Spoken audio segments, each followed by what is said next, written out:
Praise the Lord everyone. मैं हूं pastor अभिनव और आज फिर से एक नए टॉपिक के साथ में मैं हाजिर हुआ हूं। और आज का विशेष टॉपिक ये है, एक कमेंट हमने पढ़ा था जिस पे ये लिखा गया था कि हमें अन्य भाषा कब और कहां बोलनी चाहिए और हमें कैसे बोलनी चाहिए।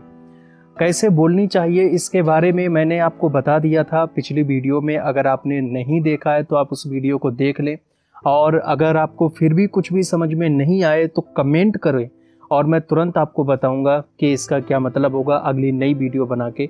आप जिस टॉपिक पर वीडियो चाहते हैं तुरंत कमेंट करें और आपको वो समझाया जाएगा और अच्छे से आपको बताया जाएगा, विद प्रूफ और वचन के साथ में बताया जाएगा। प्रभु आपको ब्लेस करे इस टॉपिक के लिए, क्योंकि बहुत सारे लोग जो हैं अन्य भाषा जब बोलते हैं तो वो कहीं पर भी बोलने लगते हैं, या किसी भी जगह पर या किसी भी प्रार्थना मीटिंग में जाते हैं, कहीं भी मीटिंग में जाते हैं तो वो अन्य भाषा बोलते हैं। और अन्य भाषा बोलना गलत नहीं है, अन्य भाषा बोलना पाप नहीं है। अन्य भाषा तो एक अच्छी चीज़ है क्योंकि परमेश्वर ने वरदान दिया है।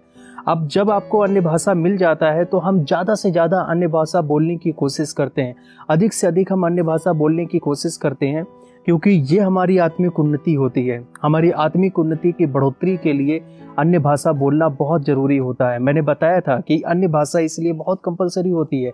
और प्रभु यीशु जब वरदान देते हैं पवित्र आत्मा के द्वारा तो सबसे पहला इनिशियली वरदान जो होता है वो होता है अन्य भाषा का वरदान, और वो सभी विश्वासियों के लिए अवेलेबल है, चाहे उन्होंने बपतिस्मा लिया हो या नहीं लिया हो, वो अन्य भाषा के वरदान को प्राप्त कर सकते हैं।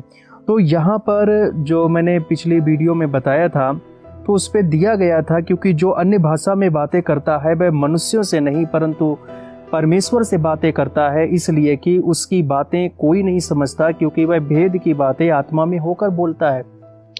वो जो बातें बोल रहा है वो भेद की बातें बोलता है और वो आत्मा में होकर बोलता है। और मैंने ये भी बताया था कि दो प्रकार की भाषाएं होती हैं। एक वैसी भाषा जिसकी हम ट्रांसलेट कर सकते हैं, अगर किसी मसीह भाई या बहन को उस भाषा की व्याख्या करना आता है तो वो बोलेगा, वो तुरंत बोलेगा और उसकी वो व्याख्या करेगा और इसका व्याख्या किया जा सकता है। लेकिन एक और भाषा ऐसी होती है जिसे हम परमेश्वर से ही बातें करते हैं और उसकी कोई व्याख्या नहीं कर सकता है, और वो बिल्कुल ही सीक्रेट होती है, वो बिल्कुल ही एकदम अनोखी होती है। जब हम परमेश्वर से बातें करते हैं तो वो भाषा में बात करते हैं। और हालांकि अन्य भाषा में मोस्टली जो है उसका जो है ट्रांसलेट किया जाता है और इसका ट्रांसलेट मौजूद हो जाता है, लेकिन कोई आम इंसान इसको ट्रांसलेट नहीं कर सकता है, किसी भी प्रकार का डिवाइस इसको ट्रांसलेट नहीं कर सकता है। इसे केवल परमेश्वर की ओर से प्राप्त वरदान वाला व्यक्ति ही इसका ट्रांसलेट कर सकता है। हालेलुया। तो अब जो मैं आपको बताने जा रहा हूं कि हमें अन्य भाषा बोलनी कब चाहिए और हमें कहां बोलनी चाहिए। अन्य भाषा बोलने के कुछ स्थान होते हैं कि हमें उस जगहों पर अन्य भाषा में बोल सकते हैं, और उसके लिए हम चाहते हैं कि हम प्रभु के पवित्र वचन को पढ़ें। पहला कुरिन्थियों अध्याय 14 वचन 5 से मैं पढ़ना चाहूँगा। मैं चाहता हूँ कि तुम सब अन्य भाषाओं में बातें करो, परंतु इससे अधिक यह चाहता हूँ कि भविष्यवाणी करो, क्योंकि यदि अन्य भाषाएं बोलने वाला कलीसिया की उन्नति के लिए अनुवाद ना करे तो भविष्यवाणी करने वाला उससे बढ़कर है। ठीक है, अगला वचन लिखा गया है, इसलिए हे भाइयों, यदि मैं तुम्हारे पास आकर अन्य भाषाओं में बातें करूं और प्रकाश या ज्ञान या भविष्यवाणी या उपदेश की बातें तुमसे ना कहूं तो मुझसे तुम्हें क्या लाभ होगा। इसी प्रकार यदि निर्जीव वस्तुएं भी जिनसे ध्वनि निकलती है, जैसे बांसुरी या बीन या उनके स्वरों में भेद ना हो, तो जो फूंका या बजाया जाता है वह कैसे पहचाना जाएगा।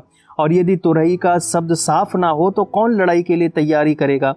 ऐसे ही तुम भी यदि जीव से साफ साफ बातें ना कहो तो जो कुछ कहा जाता है वह कैसे समझा जाएगा।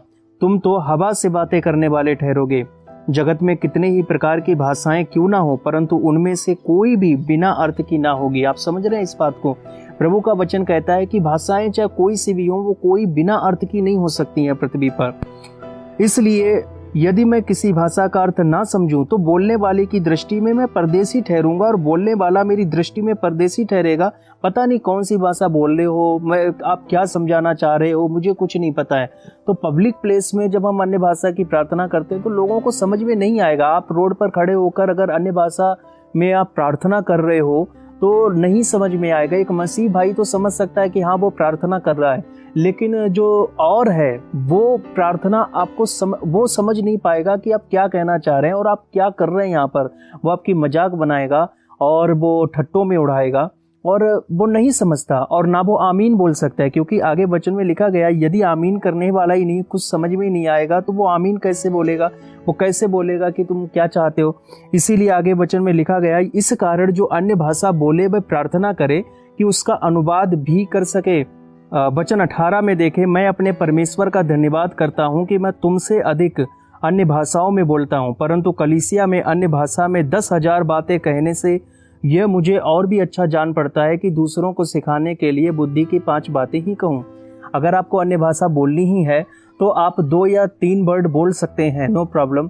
लेकिन आप अगर किसी सभा में अन्य भाषा में ही बोलते जा रहे हैं, अन्य भाषा में ही बोलते जा रहे हैं और लगातार अन्य भाषा ही बोलते हैं और कोई संदेश नहीं देते हैं, आप प्रार्थना करते हैं अन्य भाषा ही बोलते हैं और कोई संदेश ही नहीं देते हैं, तो आपका बोलना व्यर्थ है। क्योंकि अन्य भाषा बोलने वाला वचन कहता है वो अपनी ही उन्नति करता है, वो कलीसिया की उन्नति नहीं कर सकता है। वो जो सभा लगी हुई है वो आमीन नहीं कह सकते हैं तो उनकी कोई उन्नति नहीं है। बस ये तो लगेगा कि सामने वाला व्यक्ति जो प्रार्थना कर रहा है वो काफ़ी आत्मिक है और बहुत प्रार्थना कर रहा है, और वो हो सकता है कि तुक्के में कोई बोल दे आमीन आमीन आमीन, लेकिन उसका कोई मतलब नहीं होता है। और ऐसा आपने कलीसियाओं में देखा भी होगा, कुछ कलीसियाओं में अन्य भाषा में जब प्रार्थना होती तो कुछ लोग जो है ना समझ लोग हैं वो आमीन आमीन बोलते हैं, लेकिन उनको खुद नहीं पता होता है मैं आमीन किस चीज़ पर कह रहा हूँ।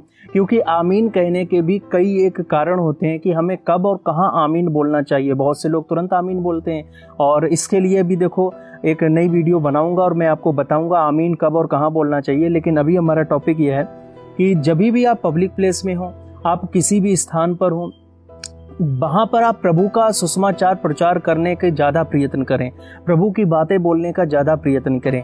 हो सकता है आप बाइबल पढ़ सकते हैं, आप वचन सुना सकते हैं, आप कुछ भी करें, लेकिन उनको समझ में आना चाहिए, उनको पता होना चाहिए आप जो बोल रहे हैं उसका क्या मतलब है।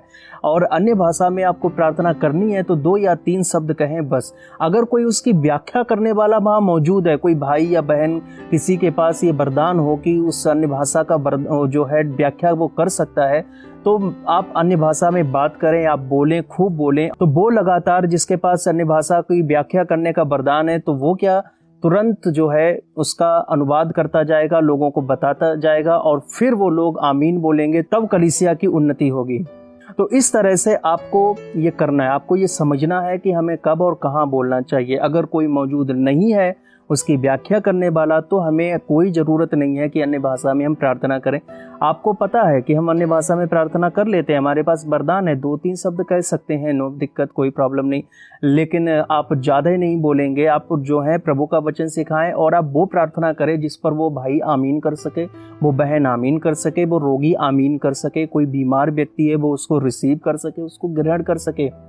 पर्सनल के लिए आप अन्य भाषा बोल सकते हैं, अन्य भाषा बोलना गलत नहीं है, लेकिन इसकी कुछ जगह हैं कि हमें कहाँ पर बोलनी चाहिए। तो अब मैं उम्मीद करता हूँ कि आपको इस वीडियो के माध्यम से पता चली गया होगा हमें अन्य भाषा कब और कहाँ बोलनी चाहिए। तो हम मिलेंगे एक नए टॉपिक के साथ, नई वीडियो के साथ। हमसे बने रहिए, चैनल को सब्सक्राइब कीजिए, इस वीडियो को ज़्यादा से ज़्यादा शेयर कीजिए। तो प्रभु आपको ब्लेस करे। God bless all of you.